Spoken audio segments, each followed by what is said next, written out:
Let's talk to voter. I'm excited to have this next guest on, Stephanie McFadden. She is an Iowa voter. She's there at the fair, and she is a self-proclaimed huge Trump supporter. Thank you for being with me, Stephanie. Hi, I'm glad to be here. So let's talk about, why do you like Donald Trump so much? You know what? I have a whole lot of respect for Donald Trump because I think he's just not afraid to say what he's thinking. I think he really represents what a lot of Americans have on their minds. You know, he's just not afraid to go out there and really speak about issues that really affect all Americans, regardless of party. Well, you say regardless of parties. There was an interesting article in the Washington Post this morning talking about how some Democrats are even liking Trump, thinking of voting for him.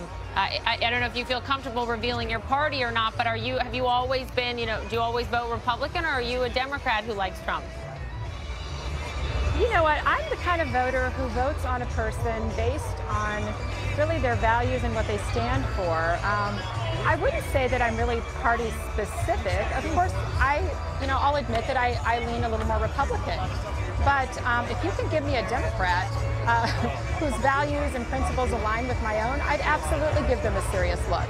So, I will admit that I was a big Mitt Romney supporter, and I believe he is a very good human being. I think we are, unfortunately, in a situation where we really could have used Mitt Romney right now. But yeah, I think Trump, he has a lot of good things to say, and he's not afraid to say them. And I think in this politically correct world, yeah.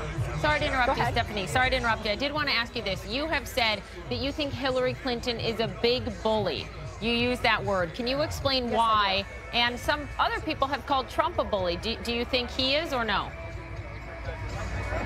Well, no, I don't believe Trump is a bully. I think he's very outspoken, and he speaks from his heart. I think he's not afraid to say what he thinks.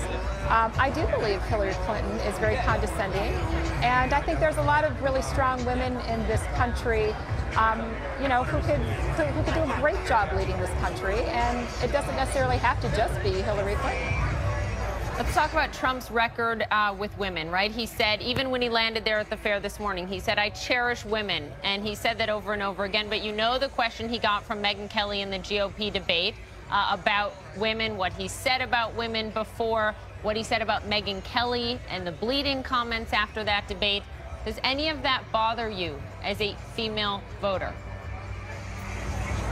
You know what? I think we get caught on all of that. I think that is just, I think that's something we need to stop focusing on so much, and let's just focus on, really what values.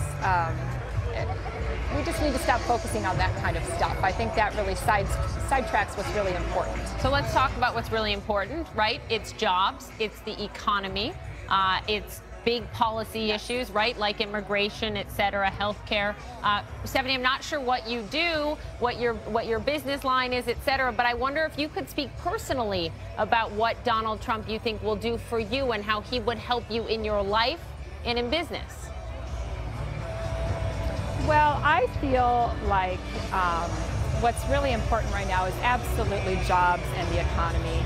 I mean, this is something that transcends party lines, and I believe that we're really stuck today on social issues, and I think at the end of the day, those things are not going to be as important as jobs. I can speak from personal experience. Myself, my husband's been unemployed. He is a very smart, educated man, and the jobs just aren't there. We are true middle class, and the middle class is suffering. Education is another thing. My daughter is going to be graduating from high school, and we are now looking at colleges. Right. Colleges are very unaffordable. They're very expensive, and my daughter does not want to be in debt when she graduates from college. And we've got a lot of kids that are graduating, very well educated, but the jobs aren't there. And when the jobs leave our country, they're not coming back. Job creation is a big thing. Yeah, well, I think you speak for so many Americans when it comes to jobs. The employment numbers look great on the surface, but there's a lot of pain out there still. Stephanie McFadden, thank you so much for being with me. I appreciate it. Thank you. Thank you. I'm glad to be here. All right, take care.